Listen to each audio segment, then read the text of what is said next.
আমরা জানি যে মুসা আলাইহিস সালাম আল্লাহ তাআলার সাথে অনেক বেশি কথোপকথন হতো, অনেক বেশি কথা বলতেন।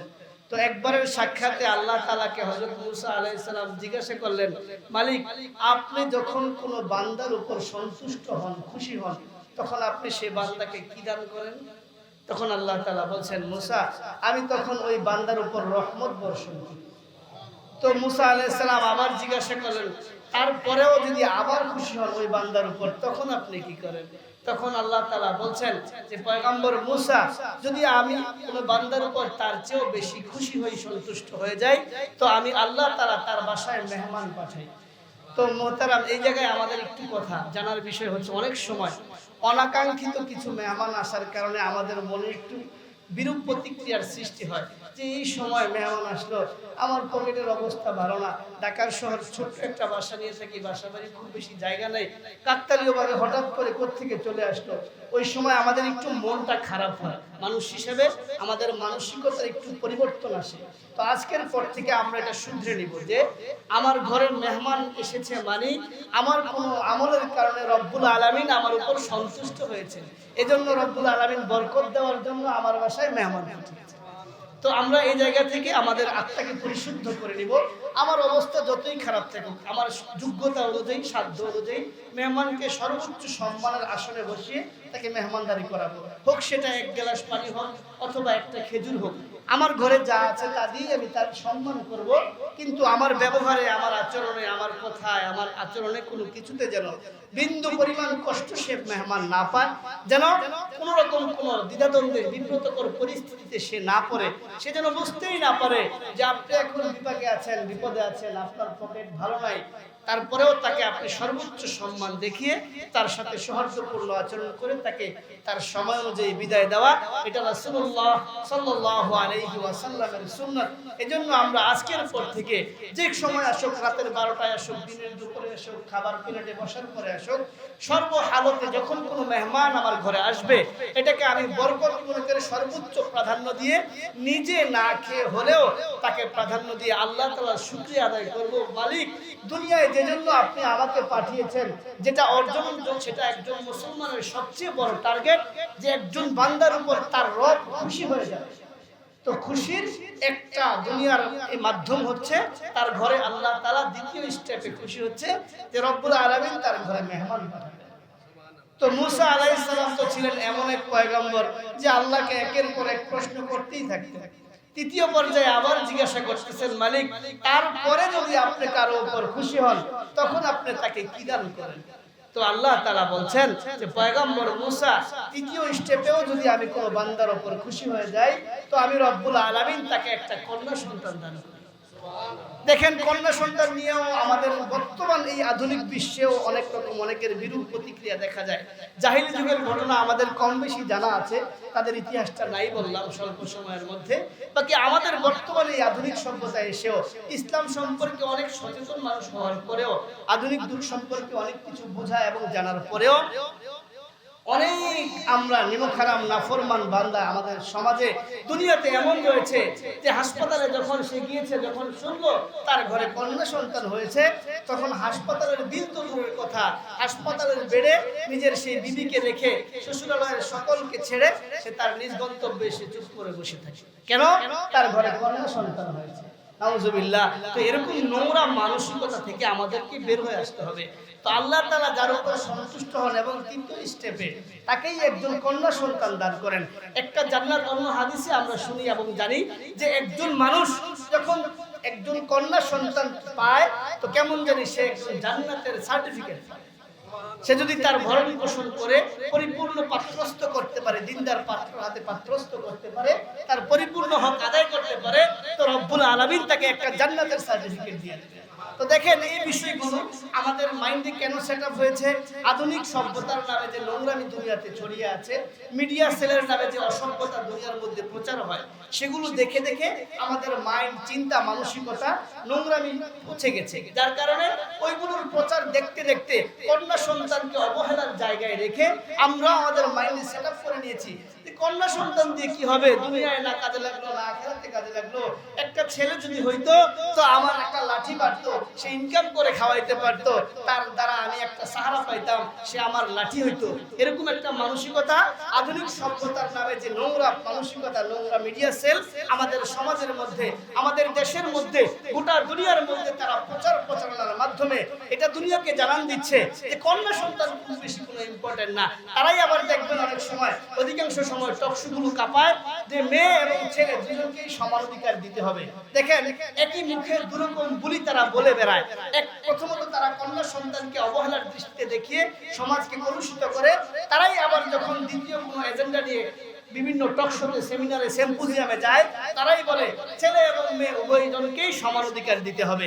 এরকম কিছু স্লোগান তারা দিয়ে দিয়ে সমাজের মধ্যে বিষ ছড়াতে চায় এবং মুসলমানদের মধ্যে ফাটল এবং ভ্রাতৃত্ব বন্ধনের মধ্যে এক দূরত্ব সৃষ্টি করে মুসলমানরা যেন কোনোভাবেই কোনো ক্রমে এক থাকতে না পারে, ভালো কাজ করতে না পারে, সত্যের পথেই চলতে না পারে। এই জন্য তারা বিভিন্ন এজেন্ডা বাস্তবায়ন করে মুসলিম সমাজের মধ্যে বিভিন্ন নোংরামি এবং নষ্টামি ছড়িয়ে দিয়ে মুসলমানদের মধ্যে সম্পর্কের মধ্যে ফাটল ধরিয়ে মুসলমানদেরকে বিভিন্ন মেরুতে পাঠিয়ে দিয়ে তারা সফলতার চূড়ায় পৌঁছতে চায়।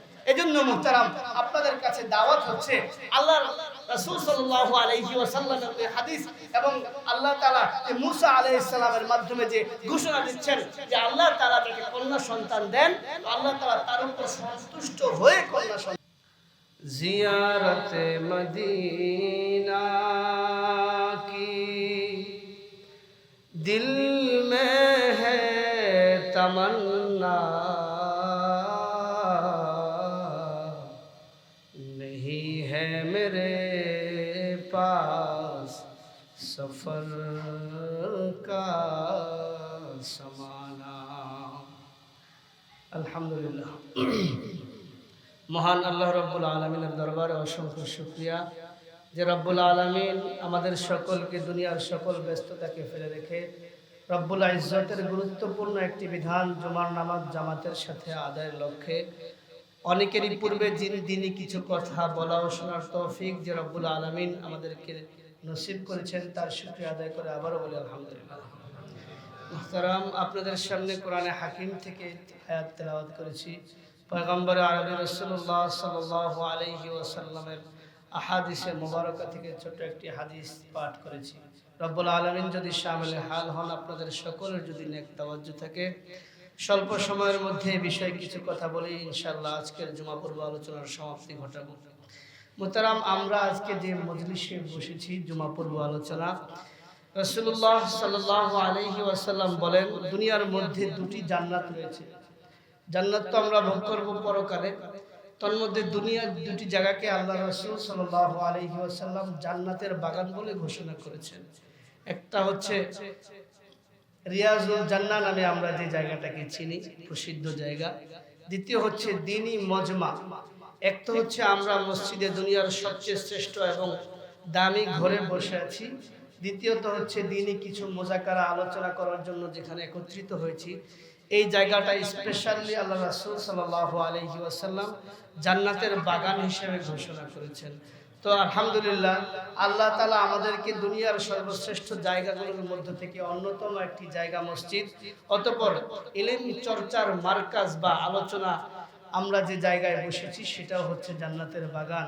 তো এই জন্য আমরা খুব ধ্যান খেয়ালের সাথে দু চারটি কথা যা বলবো ইখলাসের সাথে বলার চেষ্টা করব এবং যারা শুনবো আমলের নিয়তে ইনশাআল্লাহ শুনবো ইনশাআল্লাহ, ঠিক কিনা বলেন? তো আল্লাহ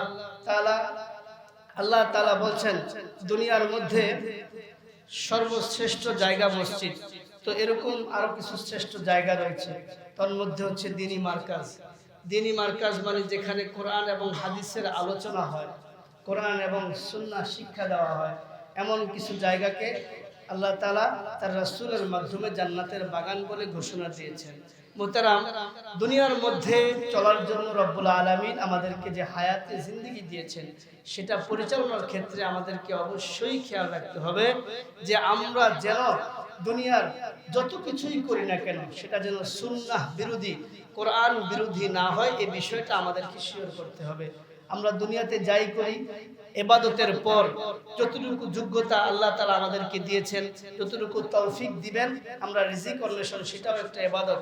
অর্থাৎ আমরা আমাদের কর্মস্থলে থাকি অথবা ঘরে থাকি অথবা বাইরে থাকি, পথে ঘাটে থাকি অথবা কোনো কাজে থাকি, প্রত্যেকটা ক্ষেত্রে একটা বিষয় আমাদেরকে লক্ষ্য রাখতে হবে, সেটা হচ্ছে ইলম ভিত্তিক জীবন পরিচালিত করা। এটা আমাদের জন্য জরুরি। আল্লাহ তাআলা এজন্যই আমাদেরকে দুনিয়াতে পাঠিয়েছেন, তার শুকরগুজার বান্দা হিসেবে তাকওয়া অর্জন করে দুনিয়া থেকে বিদায় নিব। এটাই একজন মুসলমানের, একজন মুমিনের সবচেয়ে বড় সফলতা। তো এই বিষয়ে আমরা বলতে চাই, হযরত মূসা আলাইহিস সালাম সম্পর্কে কম বেশি আমাদের জানা আছে, যাকে মূসা কালিমুল্লাহ বলা হয় কোরআনে হাকিমে, যার সম্পর্কে আয়াত রয়েছে ওয়াকাল্লামাল্লাহু মূসা তাকলিমা। আমরা জানি যে মূসা আলাইহিস সালাম আল্লাহ তাআলার সাথে অনেক বেশি কথোপকথন হতো, অনেক বেশি কথা বলতেন। তো একবারের সাক্ষাতে আল্লাহ তাআলাকে হযরত মূসা আলাইহিস সালাম জিজ্ঞাসা করলেন, মালিক, আপনি যখন কোনো বান্দার উপর সন্তুষ্ট হন, খুশি হন, তখন আপনি সেই বান্দাকে কি দান করেন? তখন আল্লাহ তাআলা বলছেন, মূসা, আমি তখন ওই বান্দার উপর রহমত বর্ষণ করি। তো মূসা আলাইহিস সালাম আবার জিজ্ঞাসা করলেন, তারপরেও যদি আবার খুশি হন ওই বান্দার উপর, তখন আপনি কি করেন? তখন আল্লাহ তাআলা বলছেন যে পয়গম্বর মূসা, যদি আমি কোনো বান্দার উপর তার চেয়েও বেশি খুশি হই, সন্তুষ্ট হয়ে যাই, তো আমি আল্লাহ তাআলা তার বাসায় মেহমান পাঠাই। তো মোহতারাম, এই জায়গায় আমাদের একটু কথা জানার বিষয় হচ্ছে, অনেক সময় অনাকাঙ্ক্ষিত কিছু মেহমান আসার কারণে আমাদের মনে একটু বিরূপ প্রতিক্রিয়ার সৃষ্টি হয়, যে এই সময় মেহমান আসলো, আমার পকেটের অবস্থা ভালো না, ঢাকার শহর ছোট্ট একটা বাসা নিয়ে থাকি, বাসা বাড়ি খুব বেশি জায়গা নেই, কাকতালীয়ভাবে হঠাৎ করে কোত্থেকে চলে আসলো, ওই সময় আমাদের একটু মনটা খারাপ হয়। মানুষ হিসেবে আমাদের মানসিকতার একটু পরিবর্তন আসে। তো আজকের পর থেকে আমরা এটা শুধরে নিব যে আমার ঘরে মেহমান এসেছে মানে আমার কোনো আমলের কারণে রব্বুল আলামিন আমার উপর সন্তুষ্ট হয়েছে, এজন্য রব্বুল আলামিন বরকত দেওয়ার জন্য আমার বাসায় মেহমান পাঠিয়েছে। তো আমরা এই জায়গা থেকে আমাদের আত্মাকে পরিশুদ্ধ করে নিব। আমার অবস্থা যতই খারাপ থাকুক, আমার যোগ্যতা অনুযায়ী, সাধ্য অনুযায়ী মেহমানকে সর্বোচ্চ সম্মানের আসনে বসিয়ে তাকে মেহমানদারি করাবো, হোক সেটা এক গ্লাস পানি হোক অথবা একটা খেজুর হোক। আমার ঘরে যা আছে তা দিয়ে আমি তার সম্মান করব, কিন্তু আমার ব্যবহারে, আমার আচরণে, আমার কথায়, আমার আচরণে কোনো কিছুতে যেন বিন্দু পরিমাণ কষ্ট সে মেহমান না পায়, যেন কোনো রকম কোনো দ্বিধাদ্বন্দ্বের বিব্রতকর পরিস্থিতিতে সে না পড়ে, সে যেন বুঝতেই না পারে যে আপনি এখন বিপাকে আছেন, বিপদে আছেন, আপনার পকেট ভালো নাই, তারপরেও তাকে আপনি সর্বোচ্চ সম্মান দেখিয়ে তার সাথে সৌহার্দ্যপূর্ণ আচরণ করে তাকে তার সময় অনুযায়ী বিদায় দেওয়া, এটা রাসূলুল্লাহ সাল্লাল্লাহু আলাইহি ওয়াসাল্লামের সুন্নাত। এজন্য আমরা আজকের পর থেকে যে সময় আসুক, রাতের 12টায় আসুক, দিনের দুপুরে আসুক, খাবার প্লেটে বসার পরে আসুক, সর্বহালতে যখন কোনো মেহমান আমার ঘরে আসবে, এটাকে আমি বরকত মনে করে সর্বোচ্চ প্রাধান্য দিয়ে, নিজে না খেয়ে হলেও তাকে প্রাধান্য দিয়ে আল্লাহ তাআলার শুকরিয়া আদায় করব। মালিক, দুনিয়ায় যে জন্য আপনি আমাকে পাঠিয়েছেন, যেটা অর্জন, সেটা একজন মুসলমানের সবচেয়ে বড় টার্গেট, যে একজন বান্দার উপর তার রব খুশি হয়ে যাবে। তো খুশির একটা দুনিয়ার এই মাধ্যম হচ্ছে তার ঘরে আল্লাহ তাআলা দ্বিতীয় স্টেপে খুশি হচ্ছে যে রব্বুল আলামিন তার ঘরে মেহমান পাঠাবেন। তো মূসা আলাইহিস সালাম তো ছিলেন এমন এক পয়গম্বর যে আল্লাহকে একের পর এক প্রশ্ন করতেই থাকতেন। তৃতীয় পর্যায়ে আবার জিজ্ঞাসা করতেছেন, মালিক, তারপরে যদি আপনি কারো উপর খুশি হন, তখন আপনি তাকে কি দান করেন? তো আল্লাহ তাআলা বলছেন যে পয়গম্বর মূসা, তৃতীয় স্টেপেও যদি আমি কোনো বান্দার উপর খুশি হয়ে যাই, তো আমি রব্বুল আলামিন তাকে একটা কন্যা সন্তান দান করি। দেখেন, কন্যা সন্তান নিয়েও আমাদের বর্তমান এই আধুনিক বিশ্বেও অনেক রকম অনেকের বিরূপ প্রতিক্রিয়া দেখা যায়। জাহিলি যুগের ঘটনা আমাদের কম বেশি জানা আছে, তাদের ইতিহাসটা নাই বললাম স্বল্প সময়ের মধ্যে।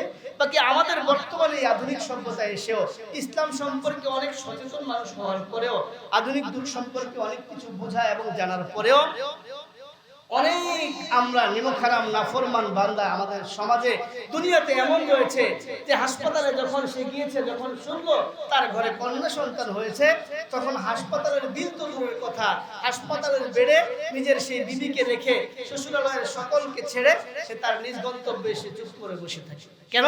তার ঘরে কন্যা সন্তান হয়েছে। নাউজুবিল্লাহ। তো এরকম নোংরা মানসিকতা থেকে আমাদেরকে বের হয়ে আসতে হবে। তো আল্লাহ তাআলা যার উপর সন্তুষ্ট হন এবং তৃতীয় স্টেপে তাকেই একজন কন্যা সন্তান দান করেন। একটা জান্নাত, অন্য হাদিসে আমরা শুনি এবং জানি যে একজন মানুষ যখন একজন কন্যা সন্তান পায় তো কেমন জানি সে একজন জান্নাতের সার্টিফিকেট পায়। সে যদি তার ভরণ পোষণ করে পরিপূর্ণ পাত্রস্থ করতে পারে, দিনদার পাত্র হাতে পাত্রস্থ করতে পারে, তার পরিপূর্ণ হক আদায় করতে পারে, তো রব্বুল আলামিন তাকে একটা জান্নাতের সার্টিফিকেট দিয়ে দেবে। তো দেখেন এই বিষয়গুলো আমাদের মাইন্ডে কেন সেট আপ হয়েছে?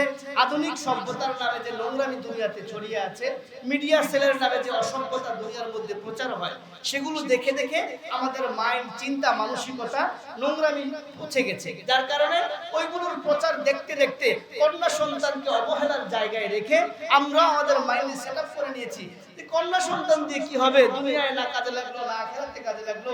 একটা ছেলে যদি হইতো তো আমার একটা লাঠি পারতো, সে ইনকাম করে খাওয়াইতে পারতো, তার দ্বারা আমি একটা সাহারা পাইতাম, সে আমার লাঠি হইতো। এরকম একটা মানসিকতা আধুনিক সভ্যতার নামে যে নোংরা মানসিকতা, নোংরা মিডিয়া সেল আমাদের সমাজের মধ্যে, আমাদের দেশের মধ্যে, গোটা দুনিয়ার মধ্যে তারা প্রচারণার মাধ্যমে এটা দুনিয়াকে জানান দিচ্ছে যে কন্যা সন্তান খুব বেশি কোনো ইম্পর্টেন্ট না। তারাই আবার দেখবেন অনেক সময়, অধিকাংশ সময় টকশোগুলো কাঁপায় যে মেয়ে এবং ছেলে দুজনকেই সমান অধিকার দিতে হবে। দেখেন একই মুখে দুরকম বুলি তারা বলে বেড়ায়। প্রথমত তারা কন্যা সন্তানকে অবহেলার দৃষ্টিতে দেখিয়ে সমাজকে কলুষিত করে, তারাই আবার যখন দ্বিতীয় কোনো এজেন্ডা নিয়ে বিভিন্ন টকশোতে, সেমিনারে, সিম্পোজিয়ামে যায়, তারাই বলে ছেলে এবং মেয়ে উভয়জনকেই সমান অধিকার দিতে হবে। এরকম কিছু স্লোগান তারা দিয়ে দিয়ে সমাজের মধ্যে বিষ ছড়াতে চায় এবং মুসলমানদের মধ্যে ফাটল এবং ভ্রাতৃত্ব বন্ধনের মধ্যে এক দূরত্ব সৃষ্টি করে মুসলমানরা যেন কোনোভাবেই কোনো ক্রমে এক থাকতে না পারে, ভালো কাজ করতে না পারে, সত্যের পথেই চলতে না পারে। এই জন্য তারা বিভিন্ন এজেন্ডা বাস্তবায়ন করে মুসলিম সমাজের মধ্যে বিভিন্ন নোংরামি এবং নষ্টামি ছড়িয়ে দিয়ে মুসলমানদের মধ্যে সম্পর্কের মধ্যে ফাটল ধরিয়ে মুসলমানদেরকে বিভিন্ন মেরুতে পাঠিয়ে দিয়ে তারা সফলতার চূড়ায় পৌঁছতে চায়। এজন্য মুহতারাম, আপনাদের কাছে দাওয়াত হচ্ছে আল্লাহর রাসূল সাল্লাল্লাহু আলাইহি ওয়াসাল্লামের হাদিস এবং আল্লাহ তাআলা মুসা আলাইহিস সালামের মাধ্যমে যে ঘোষণা দিচ্ছেন যে আল্লাহ তাআলা তাকে কন্যা সন্তান দেন, তো আল্লাহ তাআলা তার উপর সন্তুষ্ট হয়ে কন্যা সন্তান দান করেন। তো এই বিষয়টা আমরা খুব বেশি খেয়াল রাখবো এবং সচেতন থাকবো, সতর্ক থাকবো। রব্বুল আলামিন যেন আমাদের সকলকে এই বিষয়ে সচেতন থাকার তৌফিক দান করেন। পরবর্তী স্টেপে আবার মুসা আলাইহিস সালাম আল্লাহ তাআলাকে জিজ্ঞাসা করলেন, আল্লাহ তারপরেও যদি আপনি কোনো বান্দার উপর খুশি হন তখন আপনি তাকে কি দান করেন? তখন আল্লাহ তাআলা বলছেন, পয়গম্বর মুসা, তখন আমি রব ওই লোককে ইলমি মজমা, দ্বীনি শিক্ষা এবং ইলমে নববী, ইলমে লাদুনি, আসমানি যে ইলম, সেই ইলমের অধিকারী এবং সেই পরিবেশে তাকে বেশি বেশি যাওয়ার তৌফিক দান। তো দেখেন এই বিষয়টা, এই পয়েন্টই আজকের আমার মূল আলোচনা। ইলম এই বিষয়টা সম্পর্কে আমরা জানি, বুঝি, মুখস্থ রাখি, কিন্তু বাস্তবিক পক্ষে এই বিষয়টাকে আমরা গুরুত্ব দিই না। দুনিয়ার প্রত্যেকটা সেক্টরে, আমি প্রায় জুমাই একই আলোচনা এগুলো চলে আসে, দুনিয়ার প্রত্যেকটা সেক্টরে আমরা সফলতার যে একটা চূড়া, সেই চূড়াগুলো আমরা খুব মানদণ্ড নির্ধারণ করে রেখে আমাদের সন্তানের ফিউচারকে সুন্দর করার জন্য বিভিন্ন সেক্টরে তাদেরকে ভর্তি করাই। আমি নামাজি, আমি দিনদার, আমি 5 ওয়াক্ত নামাজি, আমি মসজিদ থেকে সবার শেষে বের হই এবং সবার আগে আসার চেষ্টা করি, আলহামদুলিল্লাহ। এবং তাহাজ্জুদ নামাজ আমার মিস হয় না, আমি চেষ্টা করি আমি তাহাজ্জুদ পড়তে। কিন্তু অন্য যে বিষয়গুলো আমার মধ্যে যে আরো কিছু দায়িত্ব রয়েছে, আমার পালন করার মতো যে আরো কিছু গুরু দায়িত্ব আল্লাহ তাআলা আমাকে দিয়েছেন, আমার ভরণ পোষণের জন্য সন্তানদের উপর যে দায়িত্ব রয়েছে, ঠিক তেমনি ভাবে দ্বীনি ইলম শিক্ষার জন্য শুরুতে খুতবায় যে হাদিস পাঠ করেছি আপনাদের সামনে, তলাবুল ইলমি ফরিদাতুন আলা কুল্লি মুসলিম, এই হাদিসটাকে আমরা এত ব্যাপকভাবে শুনেছি, জানি, বুঝি, মুখস্থ করেছি অনেকেই, যে কিন্তু তার ভাবার্থ, সার নির্যাস, মূল গঠনে আমরা প্রবেশ করতে পারি না। কারণ হচ্ছে আমরা যদি বুঝতাম তাহলে এখনো 20% ছেলেরাও মাদ্রাসাগামী হয় নাই, একেবারে কন্টিনিউই মাদ্রাসায় পড়তে হবে সেটা আমরা কখনোই বলি নাই, আজকেও বলতে চাই না। বাকি প্রাথমিক যে শিক্ষা, একজন মানুষ দুনিয়ায় চলতে গেলে আখিরাত পর্যন্ত পৌঁছতে হলে রব্বুল আলামিন আইনের কাঠগড়ায় দাঁড়ানোর পর তার কোনো জবাবদিহিতা থাকবে না। এতটুকু ন্যূনতম এলেম শেখার জন্য যে এলেমটা দরকার সেটা প্রত্যেকেই অবশ্যই ফরজ হিসেবে মানতে হবে এবং এটা পালন করতে হবে। দুঃখজনক হলেও বাস্তব সত্য এটাই, আমাদের সমাজে এখনো 20% মানুষ এই দিকে অগ্রসর হচ্ছি না। এটা খুব বেশি লজ্জার এবং দুঃখের।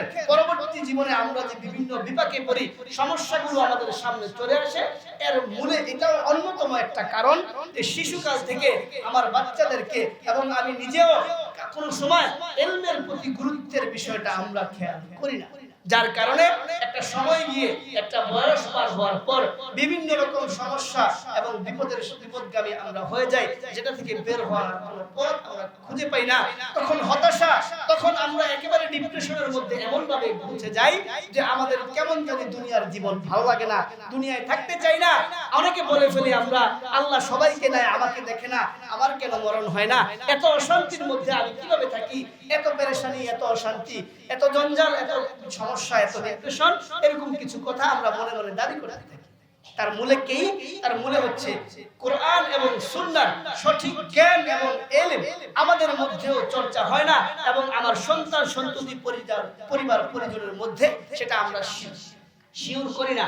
100% শিওর করতে না পারার কারণে একটা সময় আমার পরিবার বিগড়ে যায়, আমার সন্তান বিগড়ে যায়। এই ইলম থেকে যদি শূন্য থাকি আমরা খুব বেশি বিপাকে পড়ে যাব। আল্লাহ তাআলা স্বয়ং অনেক পয়গম্বরদেরকে, অনেক মানুষকে নিজেই ইলম শিক্ষা দিয়েছেন।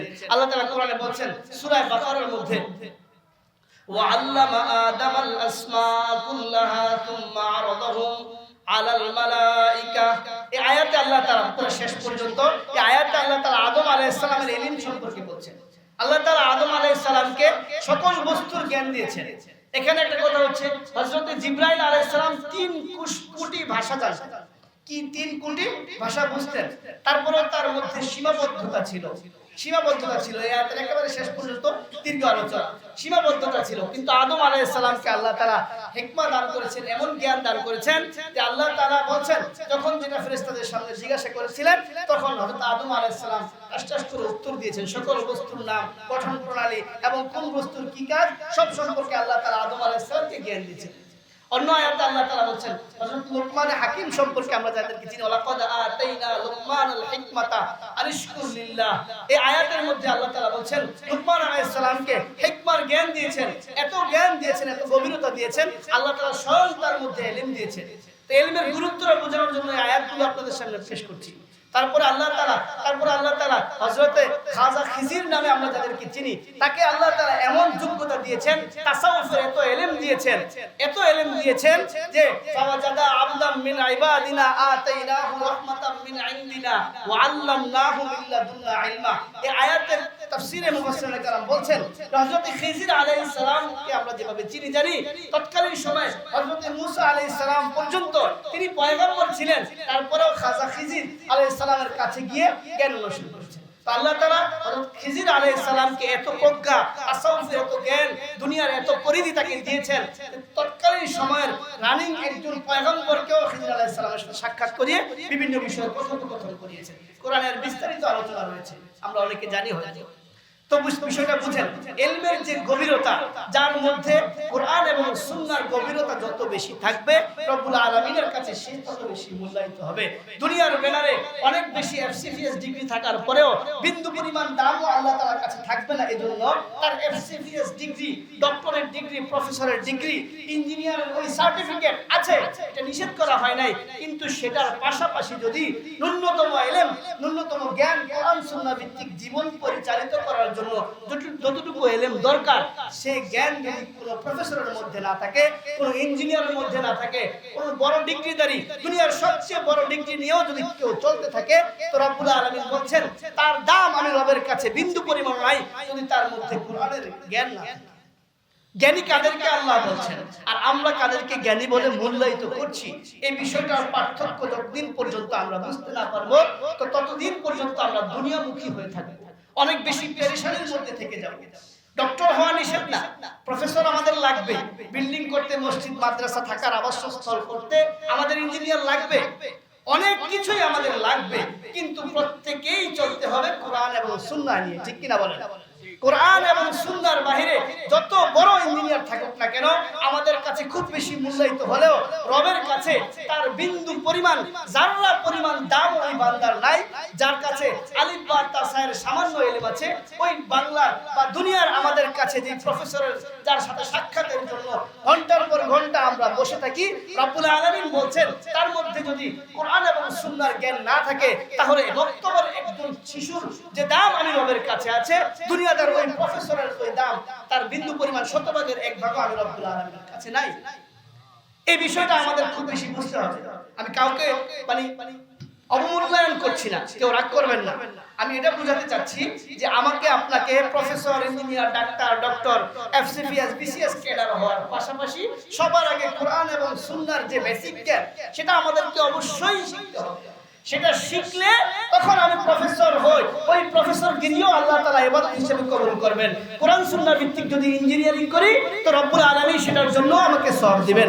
ডাক্তারি করতেছি, আল্লাহ তাআলার যে হুকুম, কোরআনের যে হুকুমগুলো রয়েছে, রাসূলুল্লাহ সাল্লাল্লাহু আলাইহি ওয়াসাল্লামের যে নববী আদর্শ রয়েছে, সেই আদর্শের উপর যদি আমি ডাক্তারি করি, ডক্টরি করি, দার্শনিক হই বা বিজ্ঞানিক হই, আমি যে পেশায় থাকি না কেন, সেই জায়গায় যদি এই বিষয়গুলো ফলো করি, তো সেই প্রত্যেকটা কাজকে আল্লাহ তাআলা ইবাদতের রূপ দিয়ে জান্নাতে আমার মাকাম বানিয়ে দিবে। কিন্তু দেখেন, আমরা যদি সেগুলো ছেড়ে দিয়ে অন্য পথে হাঁটতে শুরু করি, তো আমরা অনেক বেশি ধরা খেয়ে যাব, অনেক বেশি ধরা খেয়ে যাব। এই সুশীল সমাজ, শিক্ষিত পরিবার, আমাদের এই বিএস বিল্ডার্সের সকলের সাথে, সকলের কাছে আমি এটা বলতে চাই যে আপনারা আজকের পর থেকে অন্তত এমন কিছু সিদ্ধান্ত নিতে হবে যে আমরা নিজেরাও কোরআন চর্চা, ইলম চর্চা এবং রাসূলুল্লাহ সাল্লাল্লাহু আলাইহি ওয়াসাল্লামের নববী আদর্শের যে জীবনগুলো রয়েছে, আজকের পর থেকে আমরা স্টাডি করতে শুরু করব এবং আগত যে ভবিষ্যৎ জেনারেশন আমাদের সামনে রয়েছে, তাদেরকে অন্তত বেসিক, যেটা না হলেই নয়, সেই ন্যূনতম ইলম শেখার জন্য প্রথম দিকে 2 থেকে 3 বছর একটা মাদ্রাসায়, নুরানি মাদ্রাসায়, একটা কোনো ভালো মাদ্রাসায় দিয়ে আমার সন্তানদের ভবিষ্যৎকে শিওর করব। সেখান থেকে নিয়ে আপনার সন্তানকে আপনি নিয়ে বড় স্বপ্ন দেখেন, বিদেশে পাঠিয়ে দেন, বাংলাদেশের পড়াশোনা শেষ করে কোনো সমস্যা তো নাই, শরীয়ত বাধা দিচ্ছে না। তখন সে দেশ, জাতি এবং ইসলাম একসাথে 3টা সেক্টরকে নিয়ে কাজ করবে। কিন্তু যখন আমরা এই বিষয়টা শিওর না করব, একটা সময় গিয়ে তাদেরকে নাস্তিকরা নিয়ে নেবে। বাতেল বামপন্থী যারা রয়েছে আমাদের দুনিয়ায়, তারা লাগিয়ে রাখে, তাকিয়ে থাকে কোন ইউনিভার্সিটির কোন স্কুলের টপারকে, তাদেরকে তারা নিয়ে তাদের মতো বুঝায়, তাদের মতো ফ্যাসিলিটি দেয়, দিয়ে দিয়ে একটা পর্যায়ে তার ব্রেনকে এমন ভাবে ওয়াশ করে একজন মুসলিম পরিবারের সন্তানকে ইসলামের বিরুদ্ধে কাজে লাগিয়ে আমাদের ঈমানকে ধ্বংস করে। কারণ তার মাথায় ট্যালেন্ট আছে, বুদ্ধি আছে, মেধা আছে, প্ল্যান আছে। ওই প্ল্যানগুলো যদি আমরা ইসলামের দিকে ডাইভার্ট করাইতে না পারি শুরু থেকেই, তো বাতেলরা, বামপন্থীরা, বিধর্মীরা আমাদের সন্তানদেরকে নিয়েই বিভিন্ন ফ্যাসিলিটি আর লোক দেখিয়ে তাদেরকে ধ্বংসের দিকে তো নিবেই, বরং তাদের মাধ্যমে একটা ভার্সিটির লেকচারার যদি নাস্তিক হয়, তো ভার্সিটির অধিকাংশ শিক্ষার্থী তার পক্ষে গিয়ে তখন তার লেকচার সুন্দর হবে, তার যুক্তি সুন্দর হবে, মানুষ যুক্তির পাগল, সেগুলো দেখে দেখে একেবারে অধিকাংশ না হলেও আমাদের মুসলিম পরিবারের অনেক সন্তান বিভ্রান্ত হয়ে যায়। এর কারণ হচ্ছে তার মধ্যে বেসিক ইসলাম নাই। ওই বেসিক ইসলামটা দেওয়ার জন্য আমাদেরকে অনেক বেশি সতর্ক থাকতে হবে। ইংলিশ মিডিয়ামে স্কুল ভর্তি করার জন্য 1 বছর গ্যাপ দিয়ে হলেও আমরা ভর্তি করাই। দেশের নামি দামি বিভিন্ন স্কুল, কলেজ, ভার্সিটিতে ভর্তি করানোর জন্য অনেক সময় আমরা আমাদের সন্তানকে 1 বছর ড্রপ দেওয়া, যে এবছর এখানে থাকো, পরবর্তী বছরের জন্য আমি শিডিউল নিয়েছি, এবছর এভাবেই ঘরে চলো টিউটর মাস্টার দিয়ে, অথবা বিভিন্ন মাধ্যমে পড়াশোনা চালিয়ে যাও, আগামী বছর তুমি একেবারে নর্থ সাউথে, একেবারে দামি দামি যত ব্র্যাক ইউনিভার্সিটিতে সেখানে ভর্তি হবে। এরকম প্ল্যান আমরা করে থাকি। তো এই প্ল্যানগুলো ইসলামের ক্ষেত্রেও আমাদের করা উচিত যে আমার সন্তানের প্রথম 3 বছর, প্রথম 2 বছর মিনিমাম এমন থাকবে যেটার মাধ্যমে দুনিয়ার আর কিছু শিখবে না, সে শুধু শিখবে শরীয়ত ইসলাম এবং রাসূলুল্লাহ সাল্লাল্লাহু আলাইহি ওয়াসাল্লামের নববী আদর্শ। তাহলে আমার সন্তান তারপরে যতগুলো সিঁড়ি, যতগুলো ধাপ সে উপরে উঠবে, কোরআন এবং সুন্নাহকে নিয়েই উঠবে। তার বিজ্ঞানের পথভ্রষ্ট হওয়ার, নষ্ট হওয়ার কোনো মাধ্যম, কোনো পথ খোলা থাকবে না। কারণ বেসিক দিক থেকে আমি কোরআনের যে মেসেজ, হাদিসে নববীর যে শিক্ষাটাকে দিয়েছি, সেখান থেকে সে কখনোই আর ছিটকে পড়বে না। আমাদের সমাজ থেকে বিভিন্ন রকম উগ্রতা, অশ্লীলতা, অসভ্যতা কেন বারবার উঠে আসতেছে, তার মূলে রয়েছে ইলমে নববীর শিক্ষা আমরা সমাজের মধ্যে 100% শুরু করতে পারতেছি। যার কারণে আমরা অনেক বেশি বিপাকে পড়ে যাচ্ছি। প্রতিনিয়তই বিভিন্ন গতানুগতিক কথা তো আমরা শুনি। আপনাদের কাছে আজকে আমি এতটুকুই বুঝাইতে চাই যে আমরা নিজেরা প্রথমত কোরআন সুন্নাহ ভিত্তিক যতটুকু ইলম না শিখলে আমাদের জীবন বিভিন্ন জায়গায় আটকে যাবে, সেই বিষয় শিখা আমরা আমাদের জন্য আবশ্যকীয় করে নেই। যেমনি ভাবে প্রতিদিন নিয়মিত না খেলে আমরা অসুস্থ হয়ে পড়ি, তো আমরা মাইন্ডে সেট আপ করে নেই যে আমি দিনে অন্তত মিনিমাম কিছু ইলম না শিখা পর্যন্ত আমার রাতে ঘুম হবে না। সারাদিন ব্যস্ততার কারণে আমি ইলম শিখতে পারি নাই, কোরআন পড়তে পারি নাই, হাদিসে নববীর একটা পাঠ পড়তে পারি নাই, তো রাতের ঘুমের যে অংশ সেখান থেকে আমি বরাদ্দ করে আমার ইলমকে আমি পূর্ণতা দিয়ে আমার জীবনকে সামনের দিকে আগাবো, এমন একটা যুগান্তরকারী সিদ্ধান্ত যেদিন থেকে আমরা নিব, সেদিন দেখবেন আমাদের জীবনের মোড় পরিবর্তন হয়ে গিয়েছে। এবং পরবর্তী সময় আমাদের যে সন্তানগুলো, আগত সন্তান যারা আসবে, যারা বড় হয়ে গিয়েছে, প্রত্যেককেই দাওয়াতের মাধ্যমে, সুন্দর আচরণের মাধ্যমে, বুঝানোর মাধ্যমে, হাদিসে নববীর বিভিন্ন সাহাবায়ে কেরামের হেকায়েতে সাহাবা শুনিয়ে এবং বড় বড় আকাবির আসলাফদের ঘটনা শুনিয়ে তাদেরকে ইলমের প্রতি উদ্বুদ্ধ করতে হবে এবং তাদেরকে উৎসাহ দিতে হবে। ইলম শূন্য একজন মানুষ যে চলতে পারে না, ইলম শূন্য মানুষের যে কোনো দাম নাই, সে প্রতিটা পদে পদে ধরা খাবে, প্রতিটা রন্ধ্রে রন্ধ্রে সে বাধাগ্রস্ত হবে। এই বিষয়টা আমরা প্রথমত নিজেরা বোঝার চেষ্টা করি এবং পরবর্তী সময়ে আমাদের পরিবার, আমাদের সমাজ, আমাদের দেশের সকল মানুষকে যার গণ্ডি যতটুকু, যার যতটুকু অ্যাবিলিটি আছে, সকলকে এই দাওয়াতটা পৌঁছে দিব যে আমরা প্রথমে নিজে ইসলাম এবং কোরআন ভিত্তিক জীবন পরিচালিত করব, অতঃপর আমাদের সন্তানকে, আমাদের পরিবারকে, আমাদের সমাজকে ইসলাম এবং কোরআন ভিত্তিক জীবনে চলার জন্য উদ্বুদ্ধ করব। এটাই হচ্ছে আমাদের আজকের আলোচনার মূল লক্ষ্য। এবং প্রথম যে একেবারে কোমলমতি শিশুদেরকে আমরা ইংলিশ মিডিয়ামের জন্য যতটুকু গুরুত্ব দেই, আপনাদের কাছে একটা আবদার থাকবে, দাবি থাকবে, আল্লাহর রাস্তে মেহেরবানি করে ইংলিশ মিডিয়ামের আগে অন্তত 2টা বছর একটা সন্তানকে, কোমলমতি শিশুকে কোরআন এবং সুন্নাহর ছায়াতলে রেখে তারপরে আপনি ইংলিশ মিডিয়ামে দেন, বাংলা মিডিয়ামে দেন, দামি কোনো প্রতিষ্ঠানে দেন, কিন্তু আপনাদের কাছে, সকলের কাছে এটা আবদার থাকলো, আপনার যে প্রতিষ্ঠান ভালো লাগে, যেটা পছন্দ হয়, এমন একটা পছন্দনীয় প্রতিষ্ঠানে গিয়ে আপনার আমার সন্তানদের ভবিষ্যৎ সুন্দর করার জন্য এবং আমাদের ফ্যামিলির মধ্যে শান্তি এবং রহমত বর্ষণ হওয়ার জন্য এই বিষয়টা আমরা 100% শিওর করতে পারলেই আমরা সফল মুমিন এবং মুসলমানদের কাতারে যেতে পারবো ইনশাআল্লাহ। তো আল্লাহ রাব্বুল আলামিন আমরা এতক্ষণ যা শুনলাম তার প্রত্যেকটা কথা সঠিকভাবে বুঝে কোরআন এবং সুন্নাহ ভিত্তিক নিজেদের জীবন পরিচালিত করার এবং আমাদের সন্তানকে দিনদার, মুত্তাকি, পরহেজগার এবং পরবর্তী প্রজন্ম যেন নাস্তিক্যবাদে ডাইভার্ট না হয়ে যায়, বামপন্থীদের হাতে চলে না যায়, কোরআনের শিক্ষার মাধ্যমে, কোরআন এবং সুন্নাহর আলোর মাধ্যমে আমাদের পরবর্তী জেনারেশনের ঈমানকে হেফাজত করার জন্য আমরা আজকের পর থেকে ইনশাআল্লাহ সিদ্ধান্ত নেব ইনশাআল্লাহ। এতক্ষণ যা শুনলাম, আল্লাহ রাব্বুল আলামিন আমাদের সকলকে আমল করার তৌফিক দান করুন। ওয়া মা আলাইনা ইল্লাল বালাগ। আসসালামু আলাইকুম।